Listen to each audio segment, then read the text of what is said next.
The one who arrives at the state of indifference without experiencing interest in life is incomplete and apt to be tempted by interest at any moment. But he who arrives at the state of indifference by going through interest really attains the blessed state. Bowl of Saki, February 11th, by Hazrat Inayat Khan Commentary, by Pir Omershid Inayat Khan.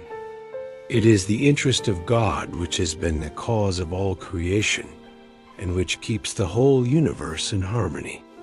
Nevertheless, one should not be completely immersed in phenomena, but should realize oneself as being independent of interests. He who arrives at the state of indifference without experiencing interest in life is incomplete and apt to be tempted by interest at any moment. But he who arrives at the state of indifference by going through interest really attains the blessed state.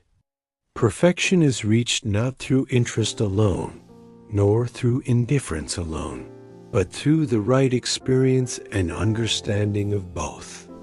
We also see many examples in this world of how interest often limits man's power and how indifference makes it greater. But at the same time, indifference should not be practiced unless it springs naturally from the heart.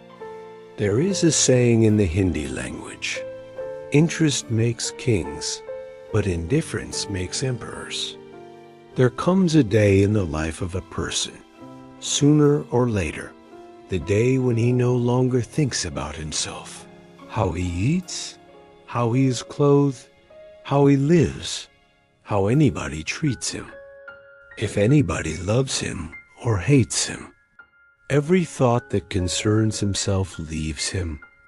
That day comes, and it is a blessed day when it comes to a man. That day his soul begins to live. Indifference is attained by developing interest and by developing discrimination in one's interest. Instead of going backward, one should go forward in one's interest. Then one will find that a spring will rise naturally in one's heart when the heart has touched the zenith in the path of interest. Then the fountain of interest will break up gradually, and when this happens, one should follow this trend, so that in the end one may know what interest means and what indifference means. Our likes and infatuations have a certain limit. When their time has expired, the period of indifference commences. When the water of indifference is drunk, then there is no more wish for anything in the world. The nature of the water one drinks in this world is that one's thirst is quenched for a certain time and then comes again. When the water of divine knowledge is drunk, then thirst never comes again. Indifference, however, must be reached after interest has taken its course.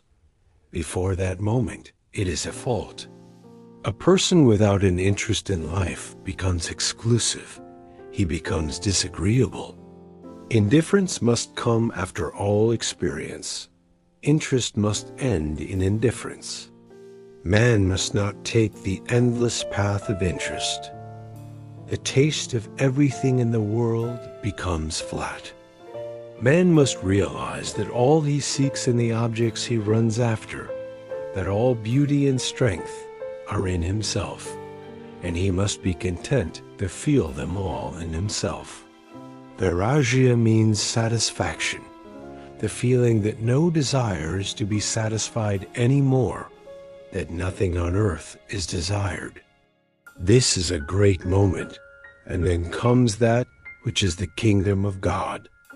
Vairagi means a person who has become indifferent, and yet indifference is not the word for it.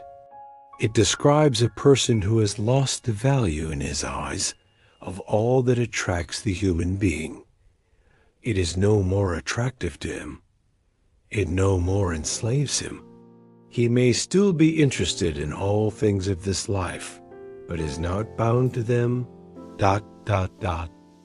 No affair of this world, no relation, no friendship, no wealth, no rank, position, or comfort, nothing holds him. And yet, that does not mean that he in any way lacks what is called love or kindness. For if ever he lives in this world, it is only out of love. He is not interested in the world, and it is only love that keeps him here. The love which does not express itself any more in the way of attachment, but only in the way of kindness, forgiveness, generosity, service, consideration, sympathy, helpfulness, in any way that it can, never expecting a return from the world, but ever doing all that it can, pitying the conditions, knowing the limitations of life and its continual changeability. Like and subscribe for more daily wisdom.